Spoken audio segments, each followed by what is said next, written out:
Hey everyone, and welcome back to another Etheria restart video. So in today's video, guys, we're going to be discussing who to choose from this selective summon, the targeted summon. Now, I know there's been plenty of videos on this from other content creators, and the sentiment of who they would choose, I agree with for the most part.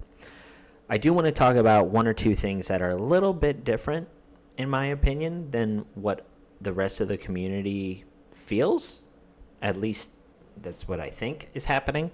But yeah, this targeted summon, what I will say is, as of now, like what we're seeing in the final beta, is this does not have a time limit on it. So you don't have to summon on this right away. After 40 summons, you get whichever SSR is in here, right, at 40 summons. So after, you could also get it early. So if you get it in 10 pulls, you're lucky or whatever. Okay. So the thing that I'll say about this is what I recommend is I recommend pulling on the Freya banner first, getting Freya. If you get some kind of SSR along the way, you actually can't. All right, it's Freya or bust. Anyway, you still want to get Freya. After you get Freya, I would honestly summon on this permanent banner. Reason being is, one, this targeted summon is not going away, okay? The second one is you have the chance of pulling an LD SSR. And 4 out of the 5 of these heroes are so good, like game-changing good, okay? It's very low percentage, but I would pull, a couple times on this. I don't think you should be in a rush for this targeted summon, okay? The game's going to throw a lot of summons at you. Trust me, you'll have plenty to summon on here, and I will also say that your resources are going to be a little bit limited, within the first day or two. So having an SSR alongside the free SSR that they give you in Leon is not going to make a huge deal of difference. So the reason why I say that, pull on Freya and then on this permanent summon for a little bit. Maybe for your first legendary that you get on it. Maybe your first 2 legendaries. And then continue through the game a little bit. Follow the hyperlink charter, all of those things. It's going to take you through, the shell drop. It's going to take you through Terramaton for your gear, all of those things. And eventually, you're going to get stuck, okay? Eventually, you will get stuck. You'll be like, man, I need this character. I need to build up this character. And then I would go to the targeted summons, okay? Because you never know who you're going to pull here. And you might need to have another hero that you could have got from the targeted summon really easy and guaranteed to allow you to get over that hump. So that's my one piece of advice for this. Now, let's talk about the heroes that are in here. A couple of them you can 100% kind of like cross off because they're going to be needed like end game, or they have a really weird niche.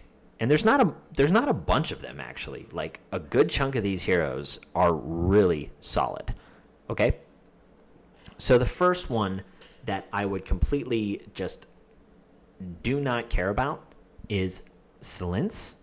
She is not very good. She has like one good thing about her kit. And if you want to see my total breakdown, I did a really long video. It's like over 2 hours of every single hero. Like, I reviewed every single hero and I talk about why I don't think she's good. She has one thing that's good about her, and it's not worth summoning for, okay? So I wouldn't pick her.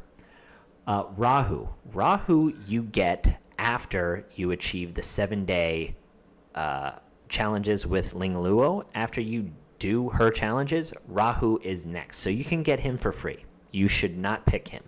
So Lilith, Rahu, Ling Luo, again, another free unit, I would not pick, okay? Next is Veronica.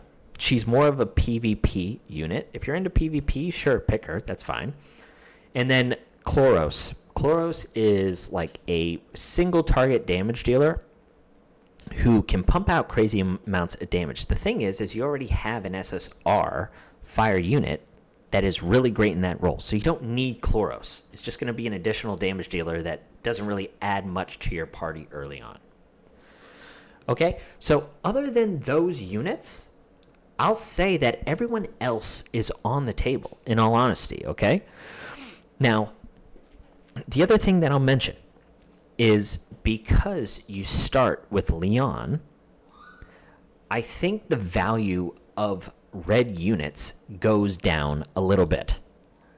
Just because you do have some really solid coverage with Leon, and you'll struggle if you go up against blue units. And even against red units, Leon will be okay, but you're going to wish they had maybe like a blue unit or a green unit to help with the blue dungeons or enemies. All right? So Hellkid is a bit of an exception here just because he has a crazy ability that grants you a huge shield, which also gives you immunity. Immunity is a very, very strong skill early on. There's a lot of things that, stun you. There's a lot of things that put defense down, speed down. So having a granted immunity is really solid. On top of that, he also deals decent damage. So I think he is like one of those heroes that I think is okay to pick in Fire, even though Leon does have the coverage. Now, Bienten is an amazing hero. She's amazing. Like damage amplification, and she does revive your heroes, which is so cool. Instant turns, all of those things. But still, I think early on, if you do the targeted summon too early and you pick her, you're still going to get stuck regardless if you pick her or not, in my opinion. Mia, very good healer. But same thing, she's not really going to help you progress or get over specific humps. She's just going to help you farm stages of levels that you can already farm. And if you go up one additional level, it's not going to be the type of things that you want to farm consistently because you're going to outpace that stuff quickly until you can actually get over the next hump where you're going to be stuck to farm the better gear. You have to actually get over that hump first. You can't just keep progressing through that same dungeon. It's not going to work. The game doesn't allow you to do it. All right. So with that being said, Giata. Now, Giata's pretty solid. She's like this damage dealer that kind of scales up the more buffs that she gets. So if you choose Freya, Freya's going to give her a decent amount of buffs, so that's good. She reduces her skill cooldowns, which is also nice considering skill cooldowns are going to be a real problem for you early on, because in order to maximize a hero, you have to use lattices, and they're hard to come by. So her being able to reduce skill cooldowns is a really nice thing to have, for sure. With her being a blue damage dealer, she's just going to be strong against red, and Leon still has some okay coverage there. So I do value her a little bit less. I don't think that she should be your pick, but she's okay. If you want a blue damage dealer, I think Bjorn or Boryane, I don't know. This guy is probably going to be your pick for water damage dealer because he's easy to build.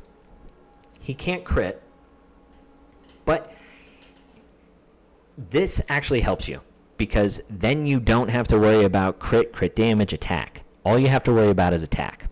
Attack and HP, and this guy's going to crank out tons of damage. He also has very high multipliers. He removes buffs, grants extra attacks, and he has self-sustain. So he's like a very straightforward, good damage dealer that is kind of a tank. So he's a solid pick. I'm going to run through these heroes real quick, and then we're going to talk about the heroes that I would personally recommend. Rosa is very similar to Giata. She gives herself like an increased crit rate buff, which is nice.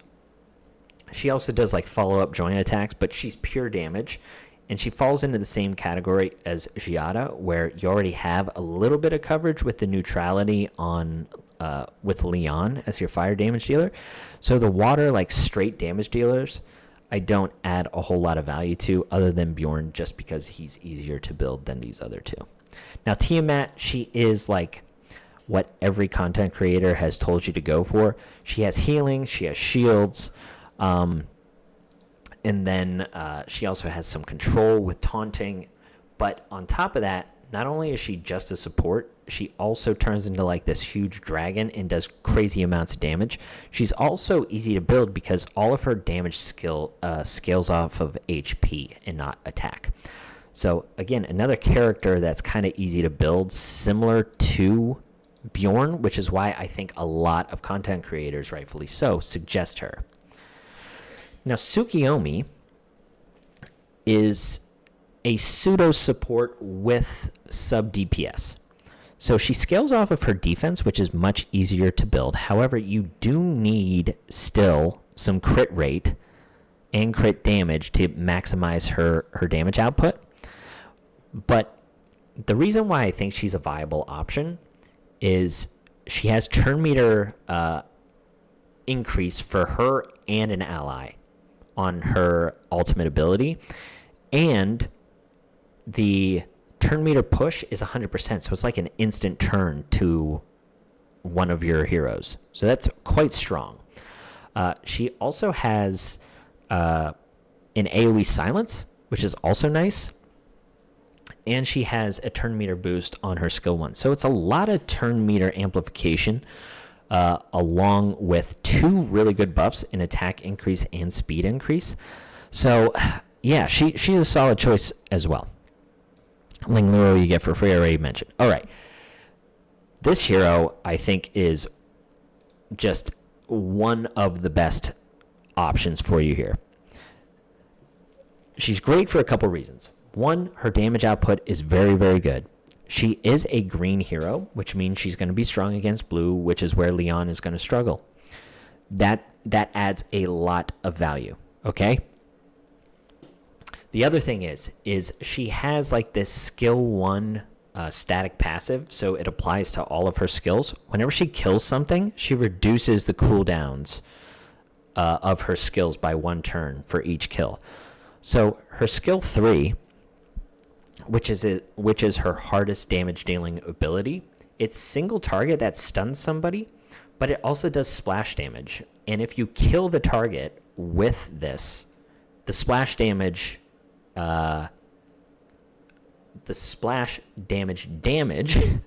increases drastically. She's actually a better wave killer than Leon, surprisingly, and she's fantastic in Doki Doki, which I would argue is the most important dungeon to farm early and mid game because it has speed set. So just for that purpose, she's probably worth it. Now, I think eventually this hero is going to get outpaced and she'll be forgotten the more characters that they release in the game. However, right now, like at least for the first 2 or 3 months to get a great head start, Real Mocha is super good. She's very good. She also has, speed down and another hard hitting AoE that also tops her off. So she gives herself like really good sustain. She's a great option for sure. Lilith is like Tiamat, where all of her damage is based off of her HP, and it's equal to 20% of her HP on her skill 1. She also could give herself an extra turn. She has this unique debuff though, which makes her awesome, which is called Graceful Mischief, where after Graceful Mischief like explodes and it detonates itself, or you can detonate it early, it deals damage equal to 30% of Lilith's HP and then also stuns the enemy. So like she's control, which is super useful against Doki Doki. Doki Doki's dungeon, you need control in order to deal damage to the enemies. So her Graceful Mischief does that like really well, and it's just raw 30% damage of her max HP. Like, that's the damage she's doing even without her Graceful Mischief.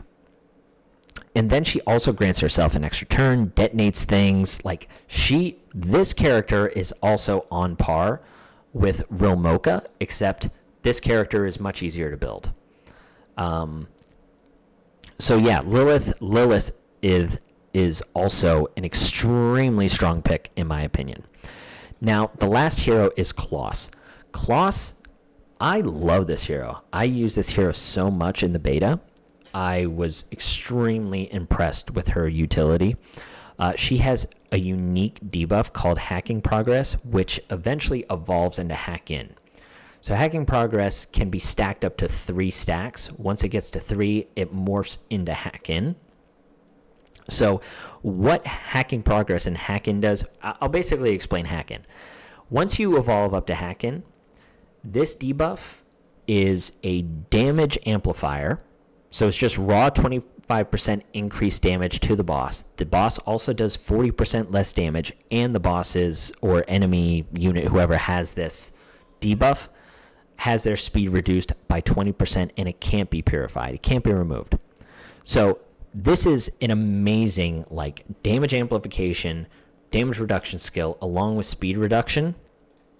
She also has a AoE defense break for 2 turns, and she steals turn meter and redistributes it amongst your entire team. So stealing turn meter and buffing turn meter, like, fantastic. And she has, this has got to be the highest base speed I've seen in the game. So when it comes to PvP as well, she's a great opener and easier to get faster than the rest of the units that your opponent will have. So she kind of fills all roles in PvE and PvP.